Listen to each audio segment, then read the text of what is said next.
Hoy daremos inicio al bloque denominado Innovación en la exploración de recursos minerales, en el cual contaremos con la presentación de 3 conferencias magistrales, 7 charlas técnicas y una mesa redonda.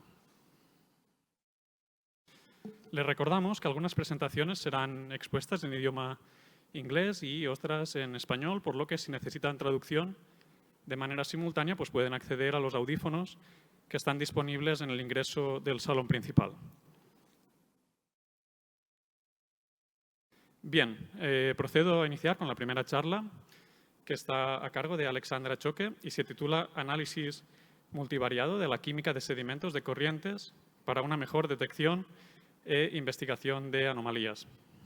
Esta charla finalmente será expuesta en formato vídeo por un inconveniente de último momento por parte de la expositora. Muchas gracias. Comité organizador de ProExplo y público. Mi nombre es Alexandra Choque y voy a exponer en nombre de Natalie Catiagli, que no puede estar aquí, acerca de lo que es el análisis multivariable de geoquímica de stream sediment para una mejor detección e investigación de anomalías. Lo que tenemos aquí es anomalía o background de litología. En la imagen izquierda tenemos los valores de cobre de los datos de stream sediment de corriente o musgo, es donde se tomó estos datos. Y como pueden ver en la imagen derecha, la mayoría de estos valores donde tenemos elevadas concentraciones de cobre están asociados a lo que son los basaltos en la parte oriental de la isla de Vancouver. Además, gran parte de la señal de cobre de estas muestras de sedimentos está influida por el elevado cobre en los basaltos, lo que podemos ver en símbolos rojos que dominan la zona, y pocos valores atípicos en las cuencas calcoalcalinas, los que están en símbolos rosas, y granodioríticas en símbolos azules. Además, también dar un agradecimiento porque esta data fue tomada por Dennis y Olivia Brown. Esta data fue tomada no en stream sediment porque no se pudo sacar en esta zona, sino fue tomado en el musgo. Y a Britt Brauman, quien hizo el trabajo de limpiar la data y validar todo este conjunto de datos. Aquí podemos ver parte de la geología de la isla del norte de Vancouver y vemos que las concentraciones de cobre en los basaltos van a superar las anomalías de cobre que son mucho más sutiles y están asociadas a los depósitos de pórfido y skarn de cobre en la región. Ahora, la importancia del contexto geológico. Aquí los datos se van a dividir en subconjuntos según la litología dominante y determinado por Arney y Brown, utilizando lo que es EGIS para hacer parte de la geología y parte de las cuencas para ver la litología dominante en esta zona. Además, el muestreo de stream sediment puede ser difícil. Lo que podemos entender en estos dos ejemplos, en la imagen izquierda, no necesariamente vamos a utilizar la litología dominante para clasificar un catchment. Por ejemplo, aquí podemos ver que tenemos diferentes litologías y estas se van a meteorizar de diferente forma, una más rápida que la otra. Y en el segundo ejemplo tenemos que la pendiente también va a ser importante y va a influir dentro de la data que nosotros recopilemos en los stream sediment. La clasificación ideal de las muestras va a ser efectiva de acuerdo a la señal litológica. El método más común para clasificar las muestras es utilizar la consulta GIS sobre las cuencas de la geología del lecho rocoso para agregar un factor para la cantidad de cobertura cuaternaria y determinar la litología dominante. Pero si tenemos datos de elementos múltiples, podemos utilizarlos para clasificar la litología efectiva de las cuencas de muestreo. Aquí los puntos de muestreo se van a clasificar por geoquímica de elementos inmóviles de dos maneras.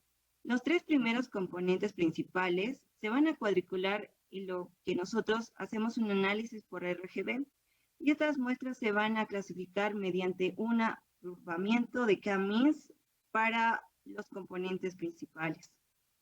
Ambos métodos van a clasificar o agrupar los datos en tipos geoquímicos que parecen corresponder a la litología, mapeado y representan la litología efectiva, lo que da cuenta en la mezcla de rocas generados debido a los múltiples tipos de roca existidos en la cuenca y a la erosión variable que tenemos. Entonces, ¿cómo hacer esto? Es necesario corregir la data, ya que mucha de ella está cerrada y no podemos hacer un correcto análisis. Además, debemos determinar en qué nos vamos a enfocar. En este estudio nos hemos enfocado en la litología dominante y estamos utilizando también los PCAs y el K-means para hacer el análisis. Sin embargo, hay que entender, y para esto un breve resumen sobre lo que es el desarrollo del análisis de datos composicionales. El primer problema de análisis estadístico de datos composicionales fue reconocido por Pearson en 1897. En 1960, por el geólogo Felix Chayes, que encontró que el análisis de datos composicionales pueden generar correlaciones espurias. En 1980, por Hutchinson, desarrolló el concepto de enfoque de log-ratio y este artificio nos va a ayudar parte de la solución de esta data cerrada. Entonces, el efecto de la data cerrada lo podemos ver en estas dos imágenes. En la imagen del lado izquierdo tenemos el PCA con data cerrada y podemos ver de parte de la sílice y de los otros elementos no hay una buena agrupación. Sin embargo, un PCA con la misma data, utilizando el Central Log Radio, se ve un mejor análisis de los elementos. Por tanto, es mucho más, es mejor realizar el análisis con este tipo de data. Entonces, aquí tenemos dos puntos importantes. El PCA no debería aplicarse en datos composicionales crudos, es decir, sin transformación o sin normalización. Y número dos, los gráficos de PCA van a proyectar la distancia entre puntos de acuerdo con el trabajo de Hutchinson y esa distancia se los utiliza para la clasificación sin supervisión. Entonces, este Central Log Radio está en el iOS, que es una herramienta muy poderosa para nosotros analizar la data geoquímica. Entonces, no va a importar si nosotros corremos todo este Central Log Radio en todas las muestras o si hacemos una subclasificación, pero lo importante es que tú selecciones los elementos correctos que vayas a utilizar y de ahí incluir o excluir aquellos elementos que no tienen mucha variación. Para construir lo que es el espacio geoquímico, nosotros debemos entender cuál es el propósito del análisis que estamos haciendo, las preguntas que vamos a responder y la hipótesis generada. Nosotros tenemos la data correcta para poder realizar este análisis, cómo esto se está comportando, qué es lo que nosotros estamos tratando de ver con este tipo de análisis.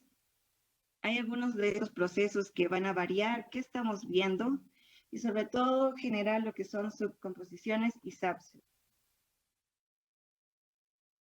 Ahora, en el PCA, en el plot, hay que considerar todos los elementos, no necesariamente.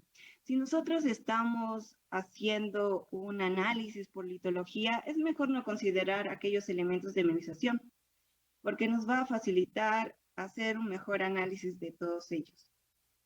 Por ejemplo, si nosotros en el PCA ignoramos estos elementos de minimización, podemos hacer un mejor análisis de acuerdo a los máficos, félsicos y arcillas. Entonces, aquí tenemos que en los string sediments o la litología de background, aquel análisis que está enfocado en los elementos inmóviles, nos vamos a poder determinar la litología de background. Además, es importante utilizar el Central Log Radio para aplicar a estos datos cerrados.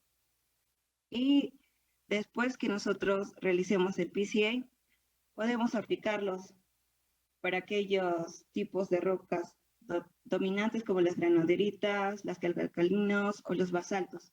Y en el gráfico podemos ver cómo estos subgrupos se van clasificando y son dominantes con ciertos elementos.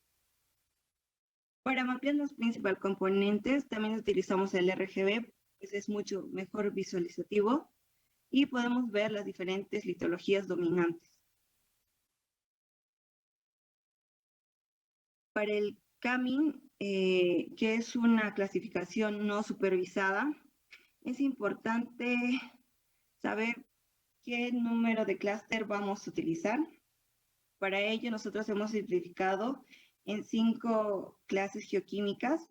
Nosotros podemos ver que después de esto hay muchos valores que pueden minimizar el error, pero van a adicionar mucho más clúster.